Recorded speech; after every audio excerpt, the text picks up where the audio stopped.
Depuis toute petite, je me disais intérieurement, j'ai de la joie à partager, j'ai besoin d'exprimer des émotions positives. Comment faire? Comment me comporter dans cette ambiance que je ressentais comme pesante et peu encline à recevoir ma joie de vivre et mon insouciance? Comment faire pour rester dans mes vibrations hautes et positives tout en restant présente pour alléger les peurs, les inquiétudes et les souffrances de ma famille? Pour quelles raisons mon entourage m'empêche-t-il de m'envoler et de prendre mon indépendance? Est-ce que les limitations viennent des autres ou de moi-même finalement, puisque je m'y soumets et que je les accepte? La question est, par quelles étapes de vie nous construisons-nous? Est-ce que ces étapes sont des épreuves ou des enseignements? Que signifient les expériences ou les étapes clés de la vie? Mon parcours m'a conduite vers des études de droit.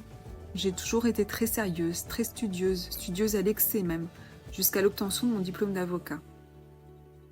Un parcours universitaire que je voulais parfait. J'étais exigeante avec moi-même dans mes résultats et dans mon comportement. Je me devais d'être calme et sage. J'étais réservée et j'autorégulais de façon automatique mes propres émotions pour être pleinement disponible à la régulation des émotions des autres. Je bridais de ce fait mon tempérament extraverti et émotif pour conserver en toutes circonstances la seule partie de moi que je m'autorisais à montrer, ma force tranquille. C'était l'expression qui me caractérisait pendant les exercices de plaidoirie. « Tu es la force tranquille », me disait mon amie Sandrine. En apparence, je révélais une totale sérénité, mais à l'intérieur, c'était un volcan bouillonnant de vie. Je recherchais avec curiosité à découvrir le monde. J'étais responsable, rigoureuse, organisée en toutes circonstances. Je me l'imposais moi-même comme ma qualité première. Mon rayonnement restait malgré tout présent. J'avais envie de vivre pleinement. J'avais une force vitale en moi. Je rêvais de liberté d'expression, de choix, d'action, de mouvement. Je me sentais le courage d'un grand changement. Ce grand changement arrive à moi pour la première fois après ces 7 années d'études de droit.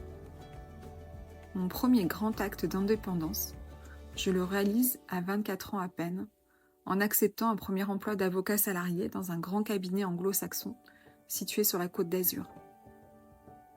Je me retrouve à 1000 km de là où j'avais grandi et étudié, dans une ville qui m'était totalement étrangère. Je me suis adaptée à la région et j'ai poursuivi la construction de mon indépendance et de ma liberté à travers différentes expériences professionnelles et personnelles. Je suis régulièrement sortie de ma zone de confort avec force et volonté. J'aurai très certainement l'occasion de vous les expliquer lors d'un prochain épisode. La plupart du temps, pour ne pas dire toujours, le destin m'y a poussé. Les opportunités d'évoluer et de progresser sont venues à moi, ou je les ai provoquées. Toujours, je les ai saisies, plus ou moins rapidement, plus ou moins consciemment. Avec la lenteur de la tortue, ou avec la rapidité de la gazelle en fonction des circonstances et du moment. Avec le recul, toujours pour mon bien, même lorsque la remise en question s'impose à moi de façon brutale et radicale certaines fois. Une des dernières grandes étapes clés de mon parcours est la création de mon entreprise Mediatis MCF en février 2019, peu de temps après un important événement de vie personnelle. Je quitte très brutalement un contexte professionnel toxique et souffrant, au sein duquel j'avais poussé mes limites beaucoup trop loin comme toujours, en termes de charge de travail et d'exigences émotionnelles. Je repositionne alors mes envies profondes après les avoir tenues à distance de moi, consciemment ou inconsciemment pendant des années. J'ouvre la voie à mon besoin d'indépendance et de liberté professionnelle trop longtemps contraint.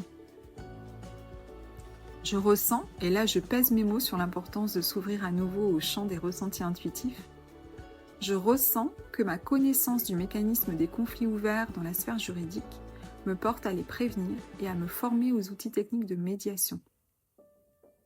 J'ouvre littéralement la boîte de Pandore sur l'accueil des émotions et des besoins, leur expression et leur régulation. Cette nouvelle orientation professionnelle a été mon parcours de développement personnel à moi. Je ressens également l'appel, dans cette phase de transition et à la lecture de mon propre parcours, d'approfondir mon expertise en santé mentale. J'offre alors un accompagnement et un soutien émotionnel et psychologique à des personnes en burn-out professionnel.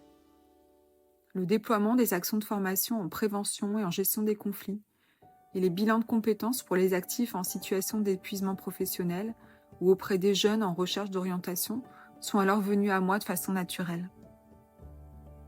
Je suis également devenue formatrice en premier secours en santé mentale.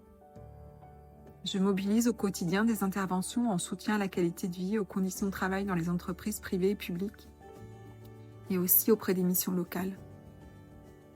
J'aurai très certainement l'occasion de vous expliquer toutes ces étapes et toutes les émotions qui m'ont traversée pendant cette phase de transition et d'apprentissage qui se poursuit, vous vous en doutez bien, encore aujourd'hui. Toutes ces expériences de vie ont un point commun: l'enrichissement du cœur, la compréhension des leçons expérimentées toujours dans un sens d'éveil, de progression et d'évolution.